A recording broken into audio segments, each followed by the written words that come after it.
to this assembly as President of the United States. It'll be my last. I've seen a remarkable sweep of history. I was first elected to office in the United States of America as a U.S. Senator in 1972. Now, I know I look like I'm only 40. I know that. I was 29 years old. Back then, we were living through an inflection point, a moment of tension and uncertainty. The world was divided by the Cold War. The Middle East was headed toward war. America was at war in Vietnam. At that point, the longest war in America's history. Our country was divided and angry, and there were questions about our staying power and our future. But even then, I entered public life not out of despair, but out of optimism. The United States and the world got through that moment. It wasn't easy or simple without significant setbacks. But we go on to reduce the threat of nuclear weapons through arms control, and then go on to bring the Cold War itself to an end. Israel and Egypt went to war, but then forged a historic peace. We ended the war in Vietnam. The last year in Hanoi, I met with the Vietnamese leadership. We elevated our partnership to the highest level. It's a testament to the resilience of the human spirit and the capacity for reconciliation. That today, the United States and Vietnam are partners and friends. And it's proof that even from the horrors of war, there's a way forward. Things can get better. We should never forget that. I've seen that throughout my career. In the 1980s, I spoke out against apartheid in South Africa. And then I watched the racist regime fall. In the 1990s, I worked to hold Milosevic accountable for war crimes. He was held accountable. At home, I wrote and passed the Violence Against Women Act to end the scourge of violence against women and girls, not only in America, but across the world, as many of you have as well. But we have so much more to do, especially against rape and sexual violence as weapons of war and terror. We were attacked on 9/11 by al-Qaeda and Osama bin Laden. We brought him justice. Then I came to the presidency at another moment of crisis and uncertainty. I believed America had to look forward. New challenges, new threats, new opportunities were in front of us. We needed to put ourselves in a position to see the threats, to deal with the challenges, and to seize the opportunities as well. We need to end the era of war that began on 9/11. As Vice President to President Obama, he asked me to work to wind down the military operations in Iraq, and we did, painful as it was. When I came to office as president, Afghanistan had replaced Vietnam as America's longest war. I was determined to end it, and I did. It was a hard decision, but the right decision. 4 American presidents had faced that decision, but I was determined not to leave it to the 5th. It was a decision accompanied by tragedy. 13 brave Americans lost their lives, along with hundreds of Afghans in a suicide bomb. I think those lost lives, I think of them every day. I think of all the 2,461 U.S. military deaths over a long 20 years of that war. 20,744 American servicemen wounded in action. I think of their service, their sacrifice, and their heroism. I know other countries lost their own men and women fighting alongside us. We honor their sacrifices as well. To face the future, I was also determined to rebuild my country's alliances and partnerships to a level not previously seen. We did just that, from traditional treaty alliances to new partnerships like the Quad with the United States, Japan, Australia, and India. I know many look at the world today and see difficulties and react with despair, but I do not. I won't. As leaders, we don't have the luxury. I recognize the challenges from Ukraine to Gaza to Sudan and beyond. war, hunger, terrorism, brutality, record displacement of people, a climate crisis, democracy at risk, strains within our societies, the promise of artificial intelligence and its significant risk. The list goes on. But maybe because all I've seen and all we have done together over the decades, I have hope. I know there is a way forward. In 1919, the Irish poet William Butler Yeats described a world, and I quote, "where things fall apart, the center cannot hold, mere anarchy is loosed upon the world," end of quote. Some may say those words describe the world not just in 1919, but in 2024. But I see a critical distinction. In our time, the center has held. Leaders and people from every region and across the political spectrum have stood together, turned the page. We turned the page in the worst pandemic in a century. We made sure COVID no longer controls our lives. We defended the UN Charter and ensured the survival of Ukraine as a free nation. My country made the largest investment in climate, clean energy, ever anywhere in history. There will always be forces that pull our countries apart and the world apart. Aggression, extremism, chaos, and cynicism. A desire to retreat from the world and go it alone.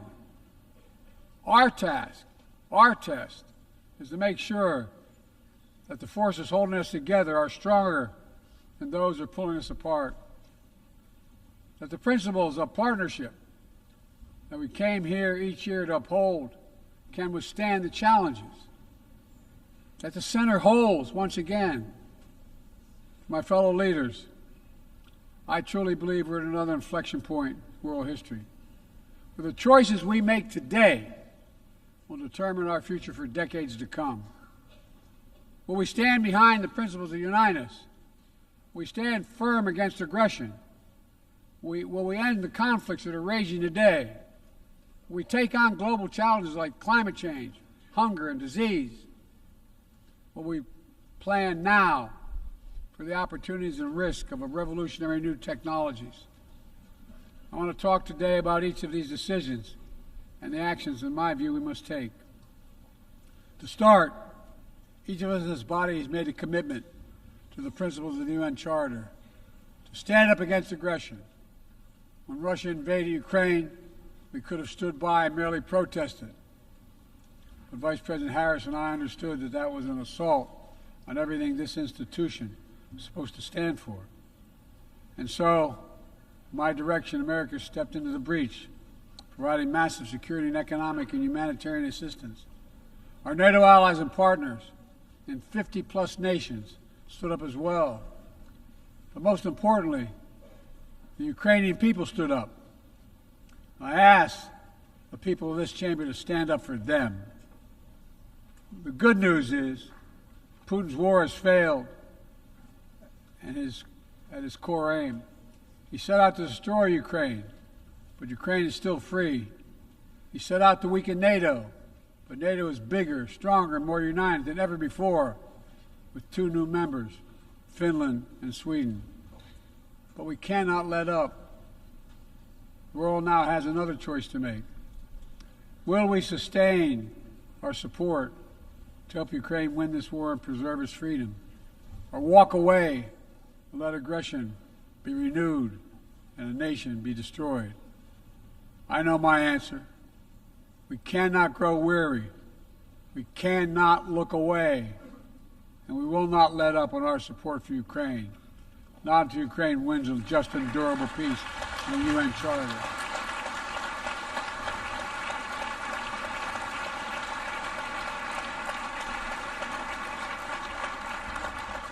We also need to uphold our principles as we seek to responsibly manage the competition with China so it does not veer into conflict. We stand ready to cooperate on urgent challenges for the good of our people and the people everywhere. We recently resumed cooperation with China to stop the flow of deadly synthetic narcotics. I appreciate the collaboration, It matters for the people of my country and many others around the world. On matters of conviction, the United States is unabashed, pushing back against unfair economic competition, against military coercion of other nations in the South China Sea, in maintaining peace and stability across the Taiwan Straits, in protecting our most advanced technologies so they cannot be used against us or any of our partners.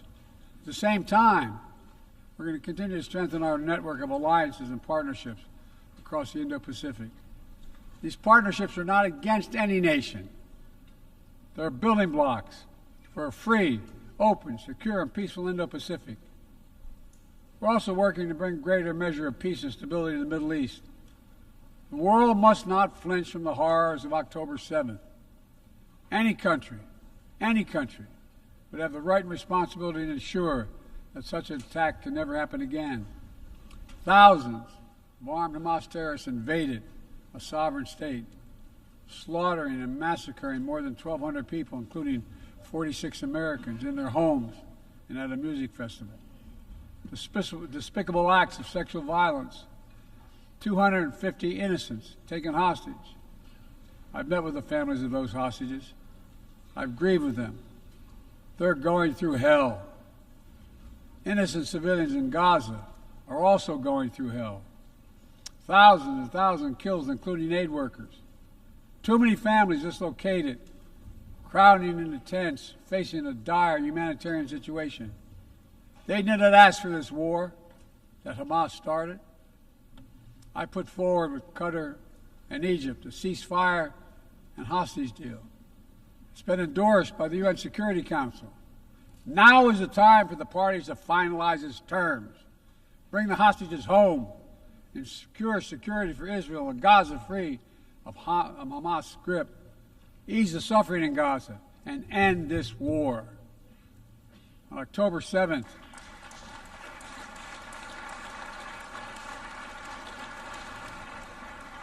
since October 7th, we've also been determined to prevent a wider war that engulfs the entire region. Hezbollah, unprovoked, joined the October 7th attack, launching rockets into Israel. Almost a year later, too many on each side of the Israeli-Lebanon border remain displaced. Full-scale war is not in anyone's interest. Even if the situation has escalated, a diplomatic solution is still possible. In fact, it remains the only path to lasting security to allow the residents from both countries to return to their homes and the border safely. And that's what we're working tirelessly to achieve. As we look ahead, we must also address the rise of violence against innocent Palestinians on the West Bank and set the conditions for a better future, including a two-state solution where Israel enjoys security and peace and full recognition and normalized relations with all its neighbors, where Palestinians live in security, dignity, and self-determination in a state of their own.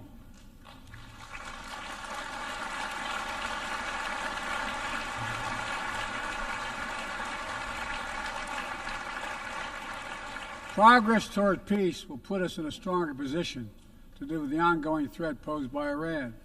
Together, we must deny oxygen to its terrorist proxies, which have called for more October 7th, and ensure that Iran will never, ever obtain a nuclear weapon.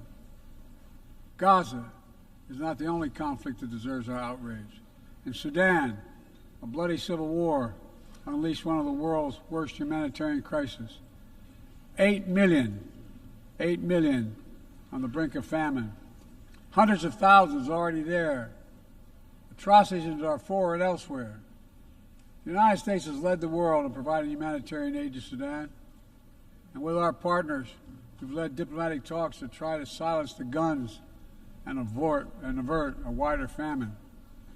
The world needs to stop arming the generals, to speak with one voice and tell them, stop tearing your country apart, stop blocking aid to the Sudanese people, end this war now.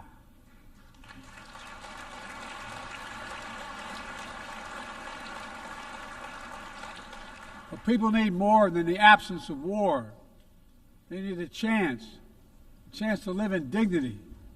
They need to be protected from the ravages of climate change, hunger, and disease.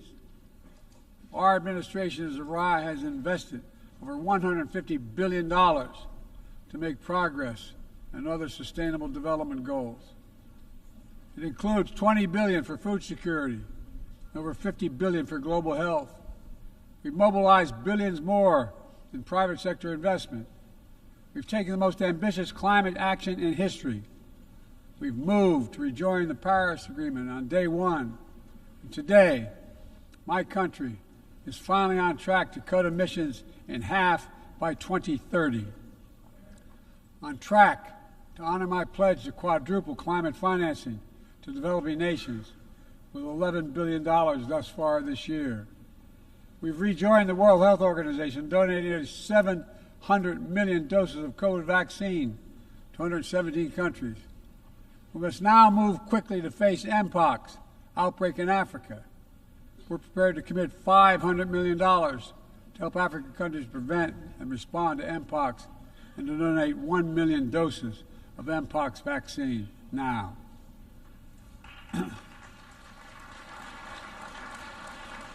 We call on our partners to match our pledge and make this a billion-dollar commitment to the people of Africa.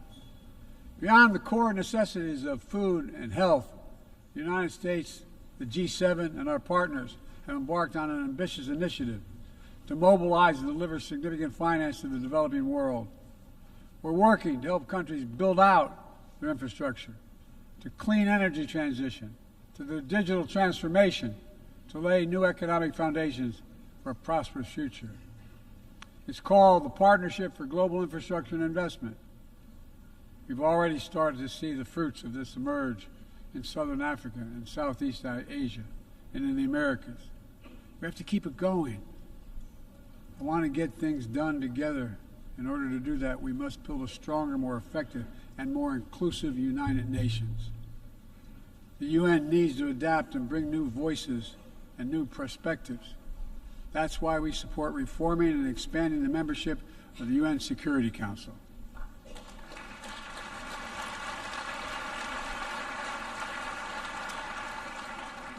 Our UN ambassador just laid out our detailed vision to reflect today's world, not yesterday's. It's time to move forward. The Security Council, like the UN itself, needs to go back to the job of making peace, of brokering deals to end wars and suffering. And to stop the spread of the most dangerous weapons, of stabilizing troubled regions in East Africa, from East Africa to Haiti, to Kenya-led mission that's working alongside the Haitian people to turn the tide. We also have a responsibility to prepare our citizens for the future. We'll see more technological change, I argue, in the next 2 to 10 years than we have in the last 50 years. Artificial intelligence is going to change our ways of life, our ways of work, and our ways of war.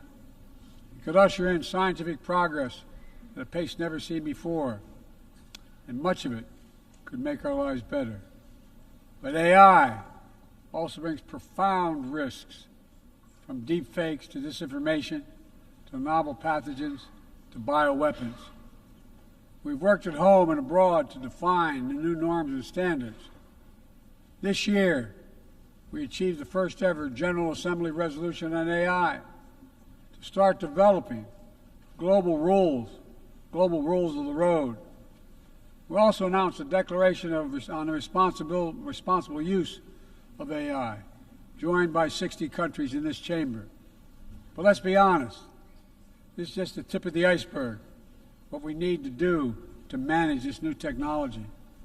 Nothing is certain about how AI will evolve or how it will be deployed. No one knows all the answers. My fellow leaders, it's with humility I offer 2 questions. First, how do we as an international community govern AI? As countries and companies race to uncertain frontiers, we need an equally urgent effort to ensure AI's safety, security, and trustworthiness. As AI grows more powerful, it must grow more responsive to our collective needs and values. Benefits of all must be shared equitably. should be harnessed to narrow, not deepen, digital divides. Second, will we ensure that AI supports rather than undermines the core principles that human life has value and all humans deserve dignity?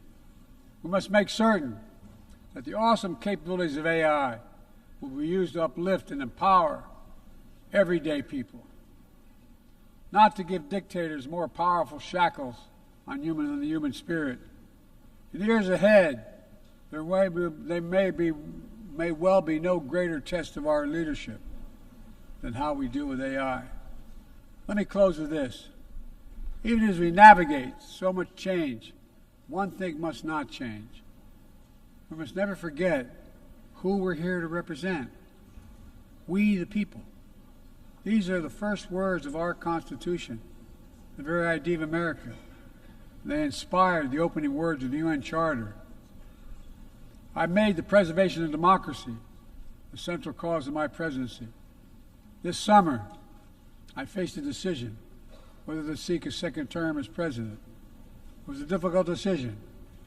Being president has been the honor of my life. There's so much more I want to get done. As much as I love the job, I love my country more.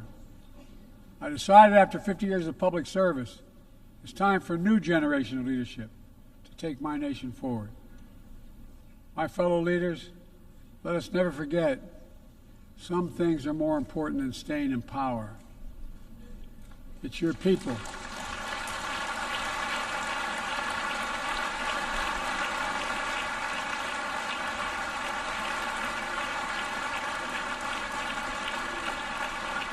It's your people that matter the most. Never forget, we are here to serve the people, not the other way around. Because the future will be won by those who unleash the full potential of their people, to breathe free, to think freely, to innovate, to educate, to live and love openly without fear. That's the soul of democracy. It does not belong to any one country. I've seen it all around the world, and the brave men and women who ended apartheid, brought down the Berlin Wall, fight today for freedom and justice and dignity. We saw it, that universal yearning for rights and freedom in Venezuela, where millions cast their vote for change that hadn't been recognized. But it can't be denied. The world knows the truth. We saw in Uganda, LGBT activists demanding safety and recognition of their common humanity. We see in citizens across the world peacefully choosing their future. From Ghana to India to South Korea, nations representing 1/4 of humanity who will hold elections this year alone. It's remarkable, the power of we the people, that makes me more optimistic about the future than I've ever been. Since I was first elected to the United States Senate in 1972, every age faces its challenges. I saw it as a young man. I see it today. But we are stronger than we think. We're stronger together than alone. And what the people call impossible is just an illusion. Nelson Mandela taught us, and I quote, "It always seems impossible until it's done." It always seems impossible until it's done. My fellow leaders, there's nothing that's beyond our capacity if we work together. Let's work together. God bless you all, and may God protect all those who seek peace. Thank you.